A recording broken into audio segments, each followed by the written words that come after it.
যদি সম্পদের কৃতজ্ঞতার 4টা সিস্টেমে আপনি করেন, মৃত্যুর আগে আপনার সম্পদ কখনো কমে যাবে না, গ্যারান্টি। কয় সিস্টেমে? আওয়াজ দিয়ে বলেন, কয় সিস্টেমে? 4টা সিস্টেমে যদি আপনি কৃতজ্ঞতা আদায় করেন, আল্লাহর শুকরিয়া আদায় করেন সম্পদের ক্ষেত্রে, তাহলে মৃত্যুর আগে কখনো আপনি সম্পদের অভাবে পড়বেন না, কখনো আপনি দরিদ্র হবেন না। আল্লাহ তাআলা বলতেছেন, ওয়া আকিমুস সালাতা ওয়া আতুজ যাকাত। সংক্ষিপ্ত আকারে বলতেছি, 1 নাম্বার হচ্ছে আপনি সম্পদের মালিক হইছেন, যাকাতটা দিবেন হিসাব করে। কি করবেন?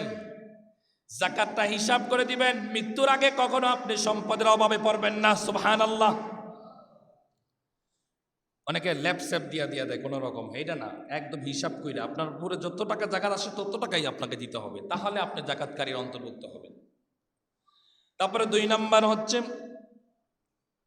উকরিদুল্লাহ করদান হাসানা, কর্জে হাসানা দেওয়া, আল্লাহর সন্তুষ্টির জন্য কর্জে হাসানা।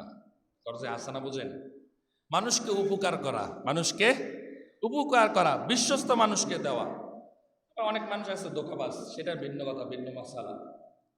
যারা বিশ্বস্ত তাদেরকে কর্জে হাসানা দিবেন। অনেকে বলবে, হুজুর এই আমলটা করতে গেলে তো সমস্যা, একজনের টাকা ধার দিলাম, পরে তারে আর চিনা যায় না, এরকম আছে না নাই? তো আপনি যাকে আপনার বিশ্বস্ত হবে না তাকে দিবেন না, যাকে বিশ্বস্ত মনে হবে তাকে দিবেন। এ আমল করা যাবে না ইনশাআল্লাহ। বিশ্বস্ত মানুষ সমাজে নাই। আরে ভাই, বিশ্বস্ত মানুষ যদি সমাজে না থাকতো, সমাজ থাকতো না, পৃথিবী ধ্বংস হয়ে যেত। 2 নাম্বার হচ্ছে কর্জে হাসানা দেওয়া। কি দেওয়া? কর্জে হাসানা। আবার লাভ দিয়ে দিয়েন না, লাভ ইন্টারেস্ট আছে না, আবার ওই সিস্টেমে দিয়েন না, তাইলে লাভ হইব না। আল্লাহ আমাদেরকে বুঝার তৌফিক দান করুক, সকলে বলে আমিন।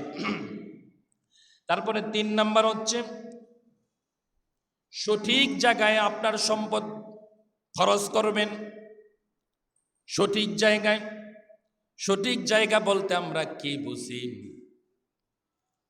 মনে করেন আপনি খরচ করলেন আপনার পরিবারের পিছনে, আপনার মায়ের পিছনে, আপনার সন্তানের পিছনে খরচ করলেন, এটা হচ্ছে সঠিক জায়গা।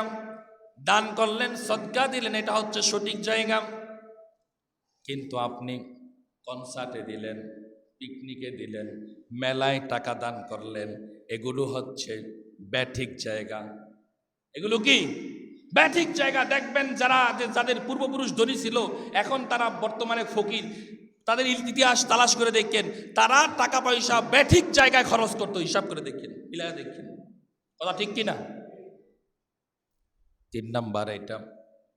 আর 4 নাম্বার হচ্ছে আপনি অপচয় করবেন না আপনার টাকা, অহেতুক খরচ করবেন না, অহেতুক অপচয় করবেন না, দরকার ছাড়া অপচয় করবেন না। এই 4টার গ্যারান্টি যদি আপনি দিতে পারেন, আমি ইমাম সাহেব আপনাকে গ্যারান্টি দিব, কোরআন হাদিস যতটুকু আমি পড়ছি এই চিন্তা থেকে আমি আপনাকে গ্যারান্টি দিব, মৃত্যুর আগেও আপনার সম্পদ কখনো কমে যাবে, কখনো কমবে না ইনশাআল্লাহ।